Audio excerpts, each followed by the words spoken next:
ማን ነው አሁን በዚህ በረዶ በተሞላበት ሳፋ ውስጥ ተቀምጦ 1000 ብር የሚወስድ?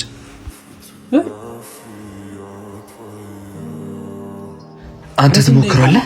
በተቀመጥክበት ሰዓት ልክ ገንዘቡ ይጨምራል። ልጅ በጭራሽ እንደዚህ አያደርግም። የሚገርም ነው። ያ1000 ብር ጓደኛዬ ለ1000 ብር ብለህ ለገንዘብ ብለህ ምንድን ያደረገው? የኔ ልጅ ገንዘብ እኮ ጠፊ ነገር ነው። እባክህ አሁን ደግሞ ለ1 ሰዓት መቀመጥ ከቻልክ 10000 ብር ታገኛለህ። በሰዎች ፊት ነው ወረድከኝ። በሰዎች ፊት ነው ክብሬን ያጣሁት። የኔ ልጅ አባትን ቀልብ አትስበረው እባክህ። ተነስ።